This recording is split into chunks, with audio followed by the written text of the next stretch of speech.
Ya, berdasarkan hadis Nabi, ya, man shoma ramadhana imanan wahtisaban ghufira lahu ma taqaddama min zambi. Jadi barang siapa yang puasa dengan penuh keimanan, dengan penuh muhasabah, maka Allah akan mengampuni dosa-dosa yang telah berlalu, yang telah lalu, tahun-tahun lalu, bulan-bulan lalu. Masya Allah. Jadi ini kesempatan kita nih sahabat semua.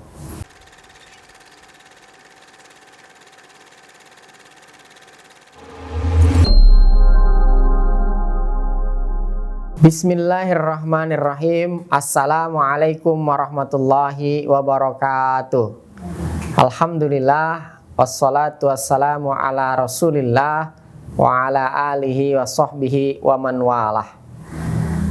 Sahabat Hasinah dimanapun Anda berada, alhamdulillah nih, sekarang kita sudah berada di penghujung awal bulan Ramadan. Sebentar lagi kita akan memasuki bulan Ramadan. Biasanya ketika menjelang bulan suci Ramadan itu banyak kajian-kajian yang membahas tentang kemuliaan bulan Ramadan. Nah, kali ini kita mau membahas sedikit berbeda. Kenapa sedikit berbeda? Karena saya ingin menyampaikan tentang kemuliaan bulan suci Ramadan yang akan saya kaitkan dengan kerja otak. Nah, ini menarik nih. Jadi bagaimana nanti, apa sih hubungannya cara kerja otak dengan kemuliaan bulan suci Ramadan? Nah, sahabat Hasinah dimanapun Anda berada, kalau kita sering mendengar kajian, sering kita membaca buku tentang kemuliaan bulan Ramadan, itu salah satu kemuliaan bulan suci Ramadan adalah berdasarkan hadis Nabi yang kita sering dengar, ya, yang bunyinya seperti ini: man fariha bidukhuli Ramadan haramallahu jasadahu ala niron. Jadi kemuliaan yang pertama bulan Ramadan adalah orang yang menyambut gembira bulan suci Ramadan itu Allah akan haramkan jasadnya itu menyentuh api neraka. Masya Allah. Jadi kita baru sekedar girang dong nih kalau bahasa Betawinya gitu ya, atau sekedar senang, sekedar bahagia aja menyambut bulan suci Ramadan, kehadiran bulan suci Ramadan, itu Allah sudah menjamin kita akan diharamkan jasad kita, tubuh kita menyentuh api neraka. Masya Allah. Nah, artinya apa? Banyak orang memaknai kemuliaan yang satu ini tuh secara satu sisi, satu arah, yaitu dari sisi otak kirinya aja. Nah, jadi kalau otak kiri itu kan kerjanya itu adalah logika, analisa, hitung-hitungan. Nah, jadi kalau kita merasa, oh, Nabi sudah menyampaikan seperti itu. Jadi kalau kita bahagia aja menyambut bulan suci Ramadan, kita udah bebas dari api neraka. Terus memahaminya pendek, terus juga ya udah segitu aja gitu, tidak mengaitkan dengan keterangan-keterangan dari sumber-sumber yang lain, entah itu Al-Quran, entah itu hadis-hadis yang lain.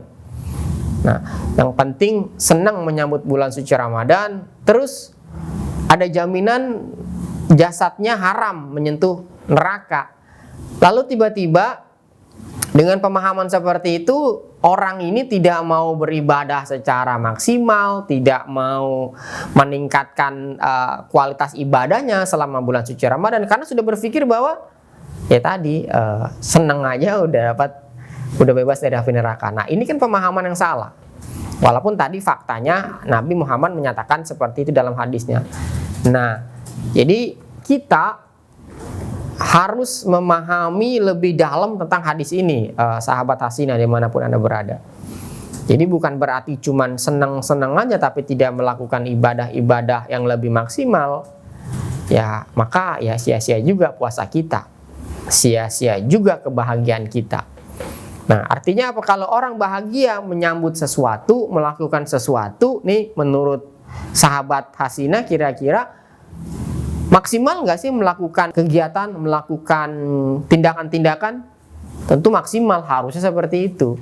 Jadi kalau kita bahagia kedatangan seorang tamu, kan kita sibuk itu ngurusin makannya, bagaimana biar enak, minumnya bagaimana biar enak, tempat tidurnya bagaimana biar nyaman, supaya tamu kita ini juga seneng, bangga, terus juga betah tinggal di rumah kita lama-lama.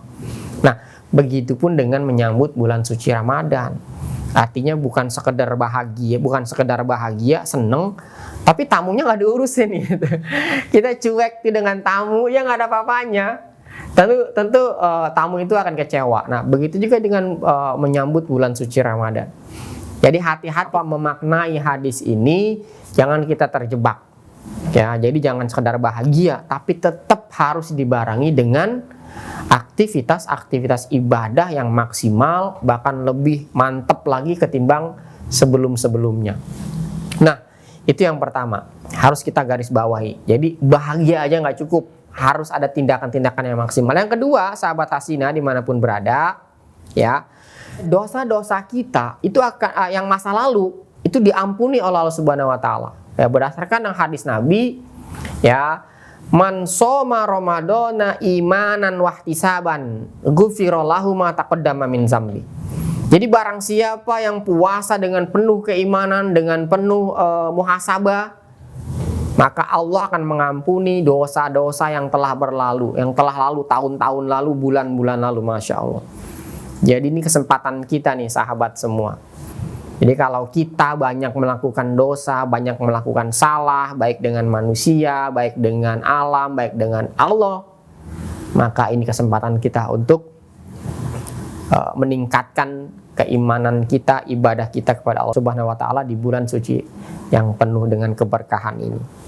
Nah, kemudian di hadis lain Nabi SAW bersabda yang bunyinya seperti ini. Salah satun la turaddu da'watuhum. Jadi ada 3 orang yang doanya itu tidak ditolak nih. Nah, kalau tidak ditolak pasti jadi ijabah, kan begitu. Yang pertama, as-shaimu hatta yuftir. Jadi yang pertama itu orang yang puasa sampai dia buka puasa. Tuh, jadi orang yang berpuasa doanya itu tidak ada penghalang, tidak ada hijab. Makanya ini kesempatan kita nih sahabat, yuk kita doa sama-sama ya, supaya kita yang punya masalah, apapun masalah kita, mau besar mau kecil, ini momen kita untuk kita memohon kepada Allah supaya kita terbebas, selesai semua urusan masalah-masalah kita bisa diselesaikan di bulan suci yang penuh berkah ini. Karena doa orang puasa itu tidak ada hijab dan pasti diijabah. Kemudian yang kedua, kata Nabi, doa yang tidak akan ditolak adalah al-imamul adil. Nah, imamul adil, jadi imam yang adil, pemimpin yang adil. Nah, mudah-mudahan kita Indonesia khususnya yaitu diberkahi dengan pemimpin yang adil. Nah, ini udah mau menjelang pemilu juga nih ya, kita berdoa pada Allah Subhanahu Wa Taala semoga Indonesia nanti diberikan pemimpin yang adil, amin ya robbal alamin. Itu yang kedua. Yang ketiga nih sahabat adalah da'watul mazlum, doa orang-orang yang terzolimi. Jadi hati-hati tuh, kalau ada orang dizolimin itu doanya makbul. Nah, makanya kita juga nih, orang-orang yang dizolimi nih harus juga hati-hati juga berdoanya. Jangan sampai ketika kita marah dengan seseorang, kita kecewa dengan seseorang, kemudian kita berdoa yang buruk-buruk terhadap orang tersebut. Masya Allah, itu doanya bakalan dimakbulin oleh Allah Subhanahu Wa Taala. Tapi kan kalau dipikir-pikir kasihan juga nih orang yang menzalimi kita kan. Nah, makanya kalau bisa kita berdoanya jangan mencelakakan orang yang menzalimi kita. Justru kita berdoa supaya dia hidupnya lebih penuh dengan hidayah, keberkahan, dan juga keselamatan dan rezeki kita dilancarkan, kita diberikan kesehatan, kita punya anak menjadi anak yang soleh dan soleha, dan seterusnya. Jadi doanya yang baik-baik. Jangan doa balas dendam. Nah, ini kebanyakan seperti itu nih. Banyak hati-hati juga tuh, ini bulan puasa nih ya. Udah doanya dimakbulin, diijabah, tapi jangan doa yang jelek-jelek walaupun orang itu menzalimi kita. Karena tadi Nabi sudah katakan 3 orang yang doanya tidak akan ditolak. Saya ulang lagi, pertama orang yang puasa, as-shaimu hatta yuftir, orang yang puasa sampai dia berbuka. Kemudian al-imamul adil, pemimpin yang adil. Dan yang ketiga adalah doa orang-orang yang terzolimi. Masya Allah ya. Mudah-mudahan kita semua diberikan kesehatan oleh Allah Subhanahu wa taala, diberikan kesabaran oleh Allah Subhanahu wa taala walaupun kita termasuk orang-orang yang dizolimi. Kemudian yang ketiga, sahabat, yang ketiga dari kemuliaan bulan Ramadan adalah di mana Allah menurunkan Al-Quran itu di bulan suci Ramadan. Masya Allah. Jadi ini adalah satu mukjizat terbesar sepanjang masa sampai kiamat adalah Al-Quran. Dari sekian banyak mukjizat Nabi Muhammad SAW, satu mukjizat terbesarnya adalah mukjizat Al-Quran, di mana mukjizat Al-Quran ini diturunkan oleh Allah melalui malaikat Jibril pada bulan suci Ramadan. Jadi ini adalah bulan yang penuh dengan berkah. Kenapa? Karena Al-Quran diturunkan sebagaimana Allah firmankan dalam Al-Quran. Bismillahirrahmanirrahim. Syahrul Ramadan alladzi unzila fihil Quran hudal linnas wa bayyinat minal huda wal furqan. Nah, jadi Allah turunkan Al-Quran pada bulan suci Ramadan sebagai petunjuk bagi manusia. Ya, hudal linnas wa bayyinat dan penjelasan bagi umat manusia di seluruh dunia. Jadi Al-Quran itu diturunkan pada bulan suci Ramadan. Nah, kemudian di bulan suci Ramadan ini kemuliaan yang berikutnya adalah ada satu malam yang luar biasa yang hampir semua muslimin muslimat di seluruh dunia ini mengharapkan untuk mendapatkan malam yang satu ini. Malam apakah itu? Yaitu malam Lailatul Qadar. Nah, Bismillahirrahmanirrahim. Inna anzalnahu fi Lailatul Qadar. Wa ma adraka ma Lailatul Qadar. Lailatul Qadri khairum min alfi syahrin. Masya Allah. Jadi Quran ini diturunkan pada malam Lailatul Qadar. Masya Allah. Jadi udah bulannya mulia, diturunkan di malam Lailatul Qadar. Dan bahkan Lailatul Qadar ini, ya, Allah bertanya tuh di ayat keduanya, wa ma adraka ma Lailatul Qadar. Ya, Lailatul Qadri khairum min alfi syahrin. Jadi malam Lailatul Qadar adalah malam yang lebih baik daripada 1000 bulan. Masya Allah, 1000 bulan itu bayangin. Jadi luar biasa keberkahannya. Di mana di ayat berikutnya dilanjutkan Lailatul Qadri khairum min alfi syahrin tanazzalu malaikati waruhu fiha. Jadi malaikat turun itu pada saat bulan suci Ramadan dan mengabulkan semua doa-doa hamba yang beribadah pada saat itu, yang memohon pada saat itu. Makanya nih sahabat Hasina dimanapun Anda berada, kita berdoa yuk sama-sama supaya kita semua ini mendapatkan malam Lailatul Qadar, supaya doa-doa kita langsung diijabah oleh Allah Subhanahu wa taala, mendapatkan keberkahan 1000 bulan. Dan yang paling penting, ya ini rahasia Allah nih. Kenapa? Karena Allah tidak memberitahu kita kapan Lailatul Qadar itu datang. Nah, jadi kalau dikasih tahu enak banget dong. Jadi misalnya nih, dalam 30 hari ini, bulan puasa ini, bulan Ramadan ini, Allah kasih tahu, "Hai manusia," misalnya gitu ya. Lailatul Qadar akan turun pada 11 Ramadan. Lah enak bener seperti itu. Nah, Allah rahasiakan itu supaya apa? Manusia muslimin dan muslimat ibadahnya benar-benar giat, benar-benar apa namanya tuh? Ya mengharapkan keridhaan Allah. Makanya Allah rahasiakan itu. Nah, tapi Allah kasih clue. Cluenya apa sih? Malam-malam ganjil. Nah, jadi disitulah nanti kita bisa memaksimalkan ibadah kita di malam-malam ganjil tersebut. Ya, makanya sahabat Hasina dimanapun Anda berada, yuk sama-sama kita maksimalin nih malam hari-hari kita di bulan suci Ramadan yang penuh dengan keberkahan ini. Jadi Masya Allah. Jadi ketika kita memaksimalkan kemuliaan bulan Ramadan dan kita mendapatkan Lailatul Qadar, Masya Allah, itu satu anugerah yang luar biasa. Ya, karena tidak sembarangan orang yang Allah pilih untuk mendapatkan malam Lailatul Qadar. Kemudian sahabat Hasina dimanapun Anda berada, kemuliaan yang berikutnya yaitu setiap doa yang kita panjatkan itu pasti dan pasti dikabulkan oleh Allah Subhanahu wa taala. Nah, tadi sudah saya sampaikan hadisnya, bahkan di bulan-bulan di luar Ramadan aja, ya Allah berfirman, "Ud'uli astajib lakum." berdoalah kepadaku akan aku kabulkan. Tuh Allah bilang ya dalam Al-Qur'an ya, ud'uli astajib lakum. Ya, wa idza sa'alaka ibadi anni fa inni qarib. Ujibu da'watad da'i iza da'an. Jadi ketika hamba bertanya tentangku, bilang bahwa aku tuh sangat dekat. Dan ketika dia berdoa, maka akan aku kabulkan. Itu di luar bulan puasa, apalagi di dalam bulan suci Ramadan ini.